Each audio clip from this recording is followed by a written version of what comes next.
Omega.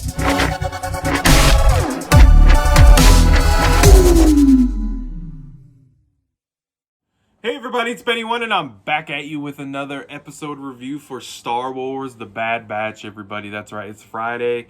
We got a new episode of Star Wars The Bad Batch. Yeah, we're 5 episodes in already. Damn, and I think there's only 13 episodes. 13 or 16, I can't remember, but we're already 5 episodes in. That is just crazy to me. So, we pick up, of course, there's spoilers, everybody. If you watch these reviews of mine for TV shows, you guys know I spoil them. So we pick up with our Bad Batch group, and they're fitting Omega with her own comm device, which was Crosshairs, because they want her to be able to talk to them when they go on missions and stuff. And that's something that they're kind of slowly doing, is incorporating her in with them and being able to do stuff to help them, which she does. She actually helps them out quite a bit in this episode, so which is kind of cool. So they are going to meet up with a mercenary named Sid.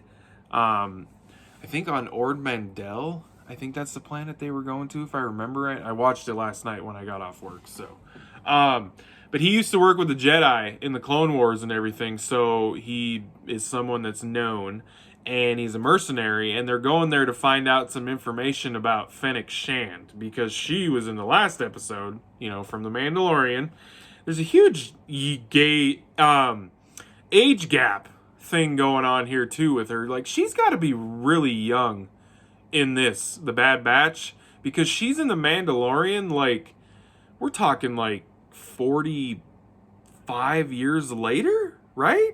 Because isn't there a good well, no, not 45 years. Jesus, what am I talking about? I guess it's a good 15? I can't remember how old Luke was in the first Star Wars movie. He's not very old. He's pretty damn young. So, okay, maybe there's only like I don't know. Jesus, I don't know the exact extent of those timelines. But she seems like she'd be super, super young, I guess, in this. But hey, it's cool. It's cool.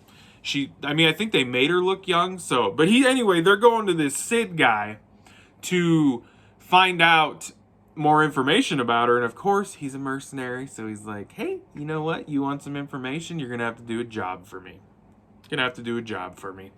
So they get wrapped up in doing this job, and they're like, you need to go rescue this kid that is being sold as a slave. And they're like, well, the Republic banned slavery. And he's like, the Republic doesn't exist anymore, the Empire is now. So like, basically anything goes now that was like before. So yeah, they think they're going after this kid, Moochie, and they think they find Moochie because they see a few people all chained up and everything, and they get caught, of course. So then Omega has to rescue them and help them get out of their shackles and shit and get their weapons back. That's the one thing, like, she helped them. Like, she actually helped them in this episode quite a bit. And there's something that is in a freaking, like, storage container thing, and it busts out of there because it gets let loose.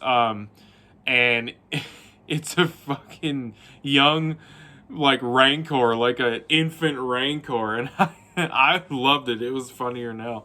Watching a freaking baby Rancor go around and just beat the snot out of these freaking mercenary people. It was pretty funny. And then you come to find out that, well, because Sid, they show a scene of Sid talking to somebody on a hologram that looks like a familiar they only show him from about here down. And he sounds very familiar, and he's got the fucking tentacle hair thing going on. And I'm like, oh, is that Jabba's right-hand man from Return of the Jedi, everybody? And they find out that Moochie is actually the Rancor. That's who they were sent after. And they're like, Jesus, they told us it was a kid. They didn't tell us it was a damn infant Rancor. So they're trying to basically escape from these mercenaries and then catch and capture Moochie. And wow, Moochie's going crazy too. Wrecker has a fight with Moochie, actually, because Tech tells him, you know, they're all about dominance and the alpha and everything. So he literally fist fights this damn infant Rancor to prove to him that he's the dominant person in this relationship, and it shows them just barely swinging at each other because they're both so tired from fighting, and Moochie passes out, and freaking and Wrecker fucking just lays on top of him and is like, it was pretty funny stuff. It was pretty funny stuff. So they bring Moochie back, and that's who it was. It was Jabba's right-hand man. I can't remember his name off the top of my head, sorry. And I'm pretty damn sure that that's the Rancor. I mean, I don't know. They didn't say, but that has to be the Rancor that Luke ends up killing in Return of the Jedi down in the pit when he gets dropped down there. That has to be Moochie. And if that is Moochie, that is hilarious to me. That's all I have to say. If that's Moochie, that's some funny shit to me. So we got a little tie to Return of the Jedi going on right here. And then Sid obviously gives them the information about Fennec Shand after they deliver Moochie and stuff, and Moochie takes off and tells them, you know, if that person's after you guys, like, that's not good. And they're kind of, they don't say who hired her, but Sid's like, that's not good. And they get paid from Sid, and they need money. They need money really bad because they're running out of rations. They don't have anywhere to hide. And Sid was like, there's more where that came from if you want to continue doing jobs for me. So, and that's where the episode ends. So, and you know, guys, I mean, overall, so far, I'm enjoying this. I will always watch any of these Star Wars animated shows, no matter what they're about, when they're set, I will watch them. But so far, I will say this show is pretty low-key, low-scale. Nothing crazy has been going on. I feel like the story is slowly moving. I get we're only 5 episodes in, but yeah, I mean, nothing is better than the Clone Wars so far. Nothing. Rebels was good, but it wasn't as good as the Clone Wars. So far, I mean, I'm enjoying it, but I kind of want a little more out of this show, not gonna lie. Like, I do. I feel like maybe they're stretching this just a little bit.